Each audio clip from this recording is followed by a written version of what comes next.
आज इस घर में ऐसा फैसला होने वाला था जो सिर्फ एक रिश्ता नहीं बल्कि पूरे परिवार की किस्मत बदल देता। एक सच जो बरसों से झूठ के पर्दे में छिपा था आखिरकार सामने आने वाला था। और जब उस सच का नाम लिया गया तो हर चेहरे का रंग उड़ गया, क्योंकि अब किसी के पास बचने का कोई रास्ता नहीं था। शेरी, हरीशा और जायशा पहली बार बिना किसी गलतफहमी के एक साथ बैठी थीं। तीनों के चेहरों पर बेचैनी साफ दिखाई दे रही थी। बरसों से उनके बीच जो दूरियां थीं आज वे धीरे धीरे खत्म हो रही थीं। हर कोई अपनी बात कहना चाहता था, लेकिन सबसे पहले हरीशा ने खामोशी तोड़ी। हरीशा ने भारी आवाज में कहा, जायशा, मुझे हमेशा यही बताया गया कि तुमने हमारे खिलाफ साजिश की, तुमने इस घर को तोड़ने की कोशिश की, लेकिन आज मैं तुम्हारी आंखों में देखकर पूछ रही हूँ, क्या सच में ऐसा था? जायशा की आंखें नम हो गईं। उसने बिना देर किए जवाब दिया, अगर मैंने कुछ गलत किया होता तो आज तुम्हारी आंखों में देखकर कभी बात नहीं कर पाती। मैं खुद उस झूठ का शिकार बनी जिसे किसी और ने रचा था। इतना सुनते ही शेरी भी कुछ पल के लिए चुप हो गई। उसके चेहरे पर घबराहट साफ दिखाई दे रही थी। उसे एहसास होने लगा था कि अब सच ज्यादा देर तक छिप नहीं पाएगा।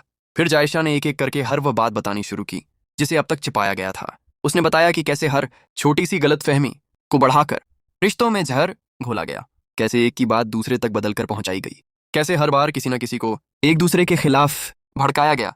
हरीशा ने हैरानी से कहा, तो मतलब राफे जिस बात पर इतना गुस्सा कर रहा था वो सब झूठ था? जायशा ने तुरंत जवाब दिया, हाँ, बिल्कुल झूठ। न मैंने तुम्हारे खिलाफ कुछ किया, न तुमने मेरे खिलाफ। हमें सिर्फ एक दूसरे से दूर करने की चाल चली गई थी। अब हरीशा भी पूरी तरह मुतमिन हो चुकी थी। उसने जायशा का हाथ पकड़कर कहा, आज से हमारे बीच कोई गलतफहमी नहीं रहेगी। हमने बहुत कुछ खो दिया, लेकिन अब और नहीं। दोनों ने एक दूसरे को गले लगा लिया। ये दृश्य देखकर घर के बाकी लोग भी भावुक हो गए, लेकिन उसी समय शेरी का चेहरा पूरी तरह उतर चुका था। उसे महसूस हो रहा था कि अब उसके झूठ की दीवार गिरने वाली है। जायशा ने गहरी सांस ली और कहा, अगर आज भी हम चुप रहे तो यह घर कभी नहीं बचेगा। अब वक्त आ गया है कि हर सच सबके सामने रखा जाए। इतना कहकर वह सीधे आमिद के सामने पहुंची। पूरे घर के लोग भी वहीं जमा हो गए। कमरे में ऐसी खामोशी थी कि किसी की सांसों की आवाज तक सुनाई दे रही थी। जायशा ने बिना किसी डर के एक एक राज खोलना शुरू किया। उसने बताया कि कैसे शेरी ने हर रिश्ते में शक पैदा किया, कैसे उसने झूठ बोलकर सबको एक दूसरे से लड़ाया, कैसे उसने हर बार खुद को मासूम दिखाया और दूसरों को गुनहगार बना दिया। हर खुलासे के साथ घरवालों के चेहरे बदलते जा रहे थे। किसी को अपनी आंखों पर यकीन नहीं हो रहा था।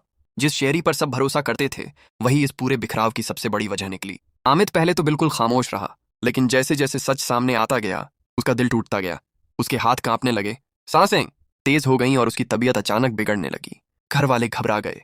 किसी ने पानी लाकर दिया, कोई डॉक्टर को फोन करने लगा, लेकिन आमिद ने सबको रोक दिया। उसने कांपती हुई आवाज में शेरी की तरफ देखा और कहा, मैंने तुम पर सबसे ज्यादा भरोसा किया था, लेकिन तुमने उसी भरोसे को सबसे ज्यादा तोड़ा।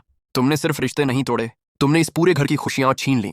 शेरी की आंखों से आंसू बहने लगे।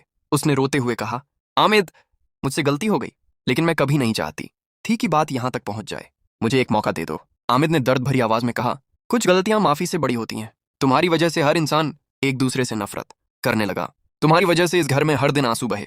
अब फैसला तुम्हें करना होगा, या तो तुम ये घर छोड़ दो या फिर मेरा मरा हुआ मुंह देखोगी। ये सुनते ही पूरे घर में सन्नाटा छा गया।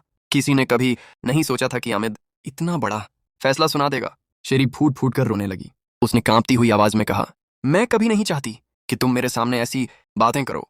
मैं ये घर भी छोड़ना नहीं चाहती।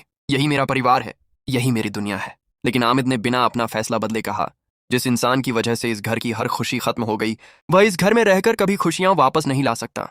अगर इस परिवार को बचाना है तो तुम्हें जाना ही होगा। यह सुनते ही शेरी के पैरों तले जमीन खिसक गई। उसे पहली बार एहसास हुआ कि झूठ और चालाकी से जीती गई हर बाजी आखिरकार हार में बदल जाती है। दूसरी तरफ हरीशा और जायशा ने एक दूसरे का साथ देने का